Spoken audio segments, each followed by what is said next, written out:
Mais do que uma conversa, esse é um convite para falar, sentir, refletir e elaborar. Faz sentido para você?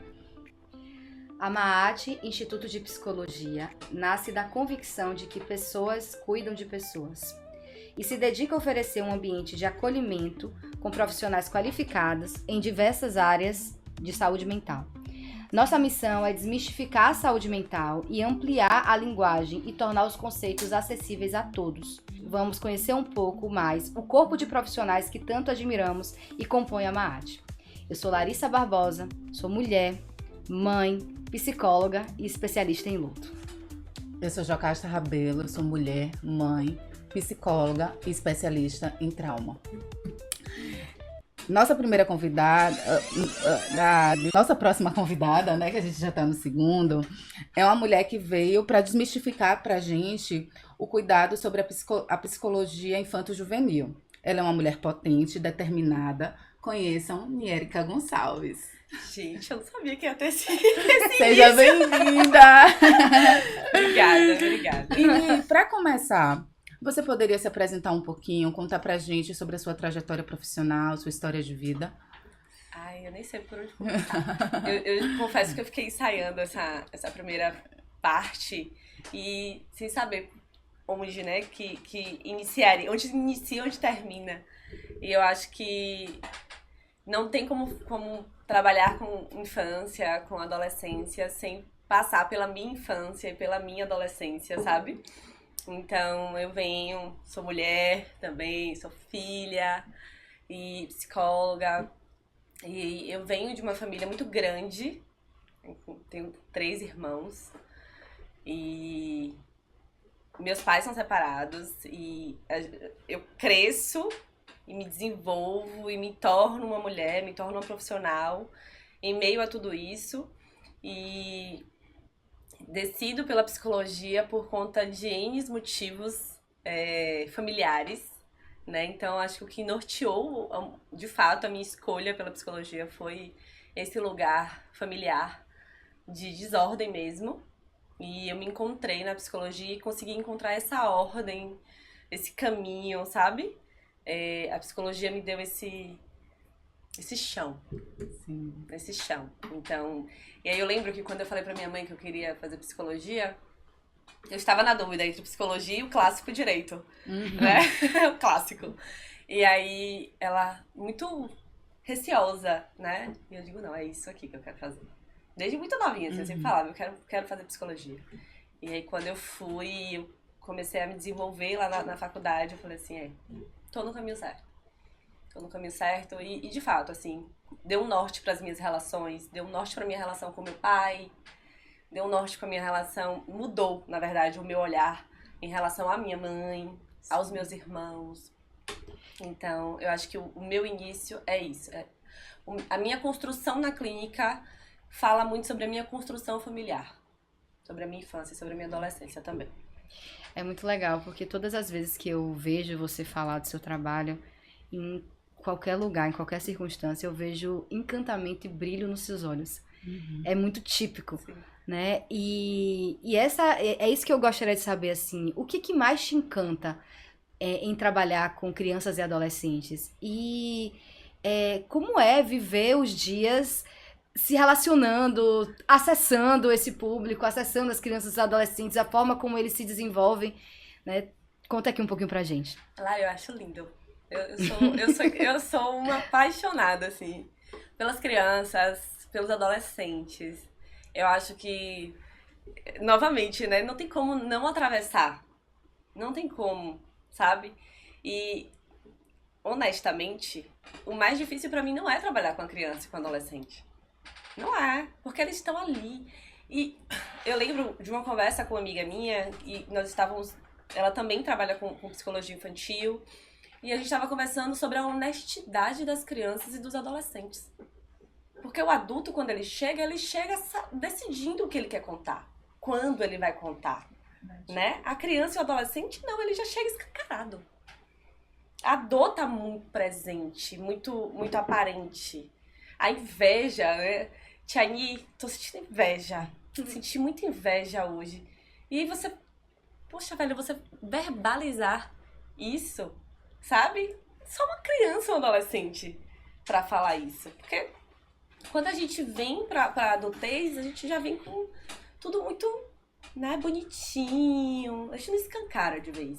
Demora, leva um tempo pra construir isso, né? Então, quando eu vou trabalhar com criança e com adolescente, tá aberto. O meu campo tá aberto. Eu chego aberta pra eles. E eles também, né, assim, alguns não, nem tanto, porque tem uns que chegam, assim, no receio de como é que eu vou ser recebido, como é que vai ser esse ambiente.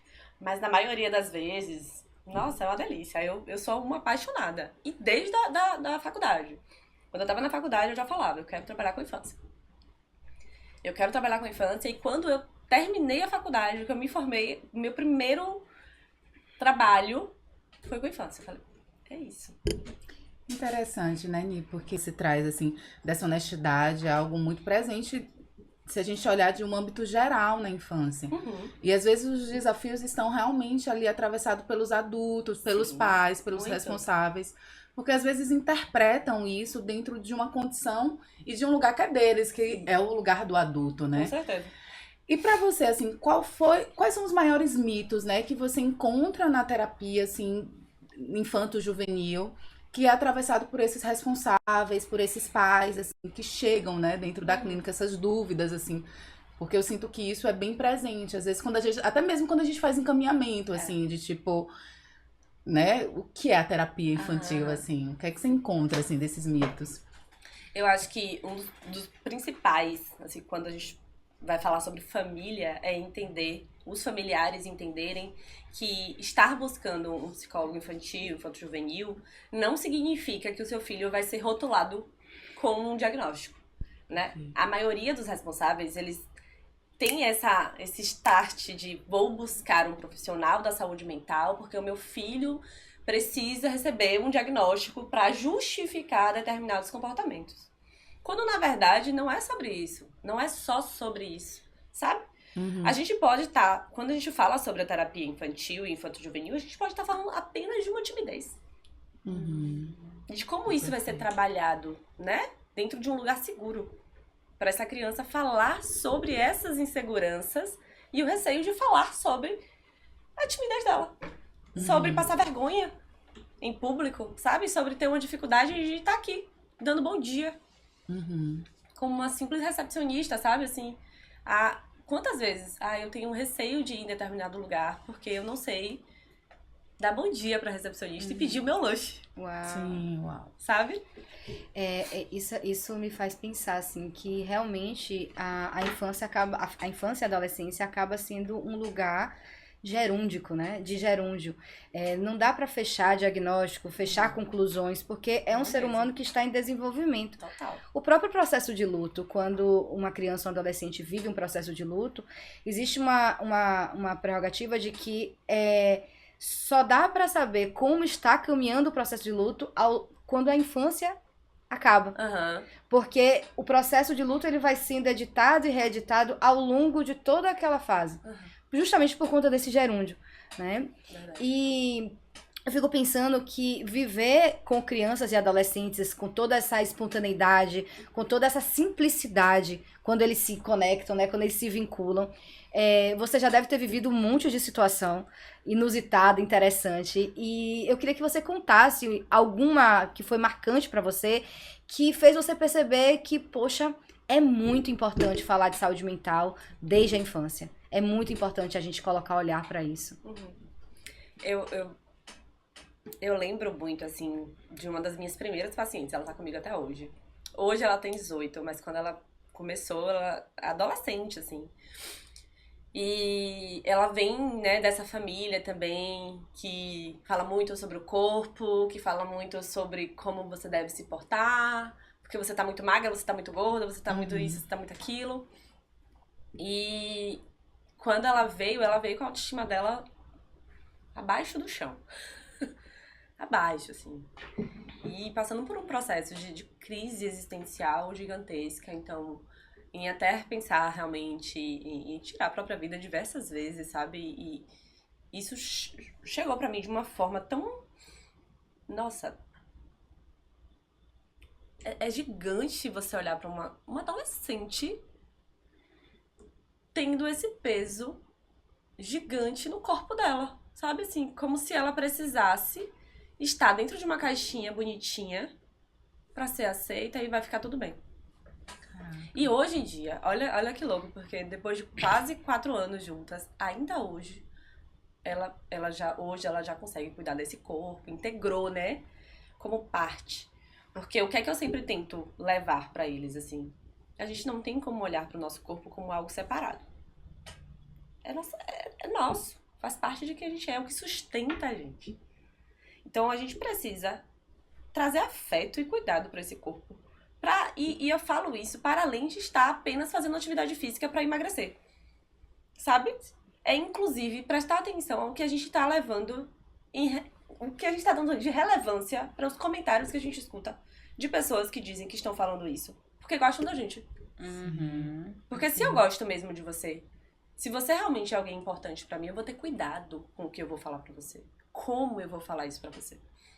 Então, quando uma adolescente de 15 anos chega e ela chega odiando esse corpo, tem alguma coisa muito séria por trás disso, né?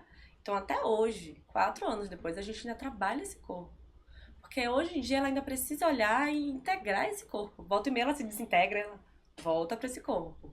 Sabe? Pro cuidado desse corpo, pra forma como ela fala com esse corpo, pra forma como ela conta a história dela, sabe, Lara? Então, quando eu vou atender ela, a gente volta e meia, a gente faz um reprisezinho do passado, de olha o tanto que a gente já caminhou, o quanto que você hoje consegue estar integrada, contar a sua história com orgulho, de você estar viva. Poxa, eu me emociono muito quando eu falo isso assim. Você tá viva, cara. Você nem queria. Um dia desse você nem queria estar viva. É verdade. Você tá viva e você gosta de estar viva. Você tem amigos hoje. Tem pessoas. Você consegue comer sem achar que isso... Vai repercutir, né? Entende, Joca? Sabe? É uma loucura muito grande. E eu não tenho como falar disso sem falar dos adultos. Eu não tenho como. Porque assim, não esperem nada de uma criança, de um adolescente, sem rever o seu. Uau. Sabe? Não espere. Porque não tem como. É escancarado. É um espelho. Isso que você fala é bem interessante, né? Porque é algo muito presente na infância, né? O quanto as falas, o quanto eles estão ali pulsando e sensível a tudo que vem. Tudo. E às vezes é essa elaboração de cuidado que às vezes as famílias não têm e as pessoas que estão ali corresponsáveis por essa criança também não têm. E eu sempre fico curiosa, assim, como é que a gente vai observar os sinais sutis que é interessante levar uma criança e um adolescente para o processo terapêutico? Porque é muito naturalizado, né, na infância, na adolescência, esse lugar que tudo pode ser dito. Então, você tá ali orientando, então você pode falar do corpo, você pode falar da alimentação, você pode falar das relações, você pode falar do cabelo, porque você tá ali num lugar de suposto saber, desqualificando toda essa composição. Totalmente. Então, fala aí um pouquinho pra gente. Como é que a gente pode observar que agora é hora de encaminhar, agora talvez é hora de vir um outro suporte, né? É algo que a gente sempre, na MAAT, a gente está sempre preservando, assim, cuidando para esses sinais sutis serem desmistificados, assim, para esses sinais sutis serem falados, assim. Fala um pouquinho pra gente, por favor. Logo quando eu me formei em psicologia, que aí eu comecei a trabalhar com a criança, eu senti a necessidade de fazer minha especialização em neuropsicologia. Eu disse, eu preciso fazer isso aqui. Por quê? Porque muitas das crianças que estavam vindo buscar, muitas das famílias, não são crianças, né? As famílias que vêm buscar o acompanhamento psicológico, fonoaudiológico, enfim, uma equipe multi, muitas dessas crianças chegavam com diagnósticos errôneos, sabe? Então eu senti a necessidade de buscar me aperfeiçoar nesse mundo atípico e neurotípico, né? Eu precisava tomar posse desse lugar aqui pra entender que, peraí, eu tô lidando com o quê? Chegou uma criança com TEA. Mas a demanda principal dessa criança é o TEA? Às vezes não é. E aí você chega com um rótulozinho achando que aquilo ali vai definir o tratamento da criança. E não, se você só for olhar aquilo ali, muitas vezes você tá lidando com uma coisa que naquele momento não é o principal. Então a gente precisa lidar com uma ansiedade primeiro, com associações que vêm junto com o diagnóstico, sabe? É muito difícil um diagnóstico vir sozinho. Normalmente ele vem associado com outro diagnóstico, com uma ansiedade.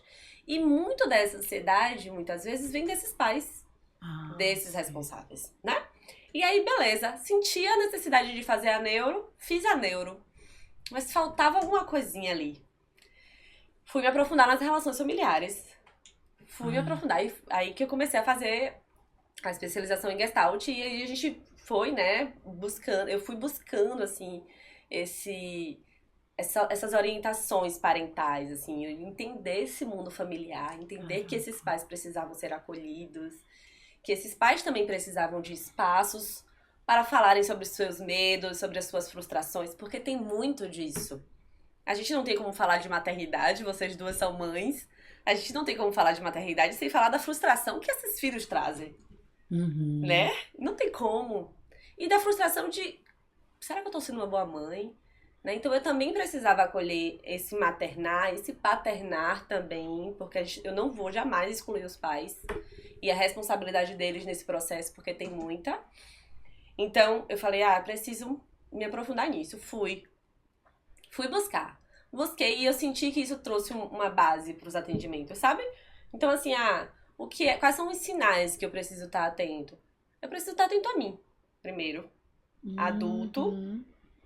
Novamente, eu não tenho como trabalhar com criança e com adolescente sem integrar esses pais e essa família.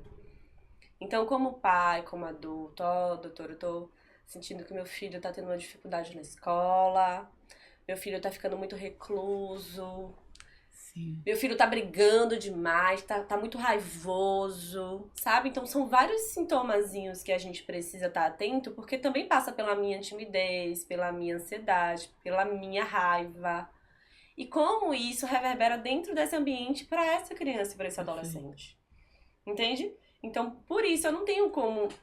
tô aqui só atendendo a criança, só atendendo o adolescente... Que se dane a família. Não tem como. Porque eu fico com essa criança e com esse adolescente 50 minutos. Uma vez na semana. Às vezes, se tiver necessidade, 2 vezes na semana. O resto do tempo, eles estão com essa família. Dentro dessa casa. Sim. Então, esses sinais, eles vão surgir dentro dessa casa. Eles vão surgir nessa escola.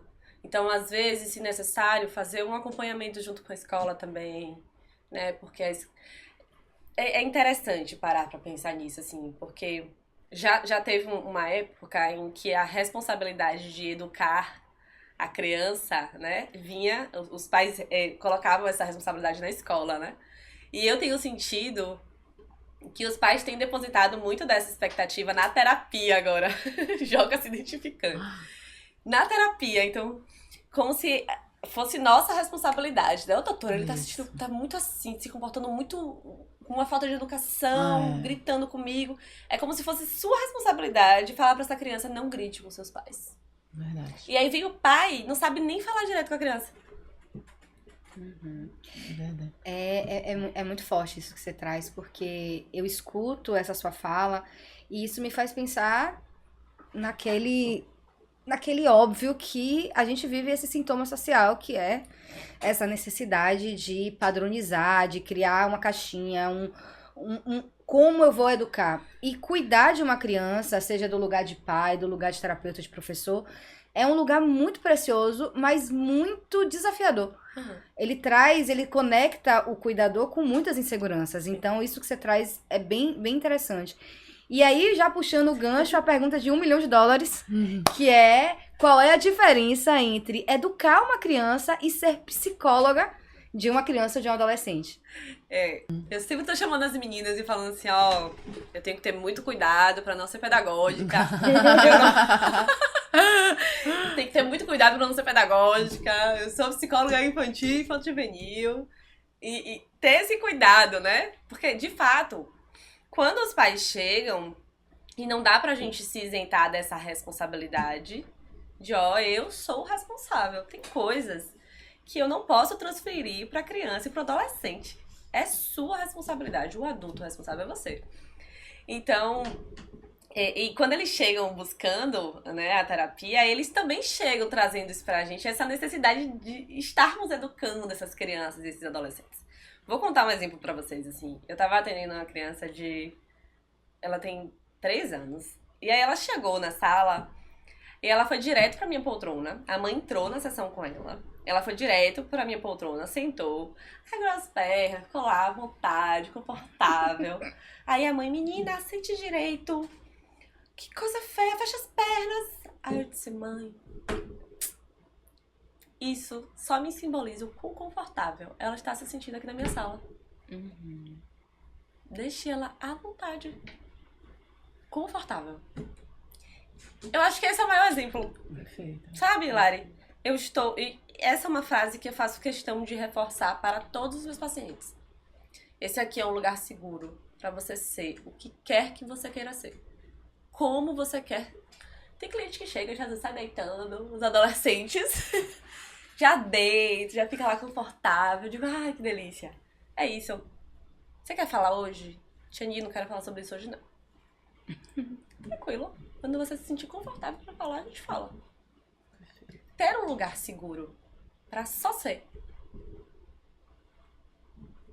Quer riqueza maior que essa? É muito Eu não quero te dizer se você tá falando corretamente. Obviamente, eu acho que isso aqui é importante, assim. Tudo tem um limite, tá?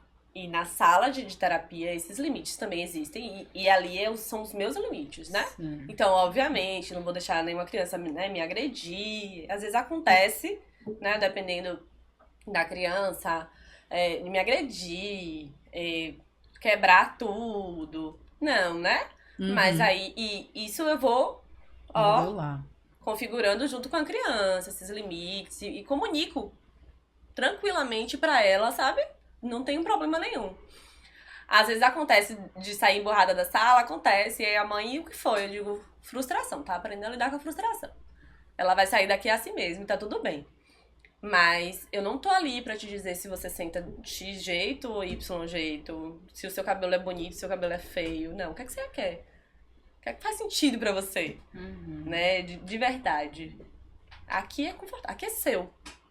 O que você quiser aqui, a gente faz junto. Eu tô aqui com você. E é isso. Eu gosto da forma como ela fala, apaixonada. Eu acho bonito. Não é à toa que a gente chamou ela pra arte. E aí, a gente tá chegando no final. Eu queria que você falasse uma mensagem, dissesse qual mensagem você deixa para as pessoas que estão nos assistindo. Eu acho que a mensagem que eu deixo hoje, assim, é para que as famílias estejam cada vez mais atentas, para que elas se fortaleçam e elas se cuidem. E eu acho que a Maat traz esse... Eu acho não, eu tenho certeza, assim, a Maat traz esse espaço, né? Com tantas profissionais para englobar realmente a família toda, né? Para que as famílias estejam cada vez mais atentas, né? Assim, presentes e que busquem ajuda profissional, sabe? Que se fortaleçam. Porque, assim, aqui a gente consegue buscar esse fortalecimento. Não só individual, eu tô olhando pra mim, tô cuidando de mim. Não, com um todo, né?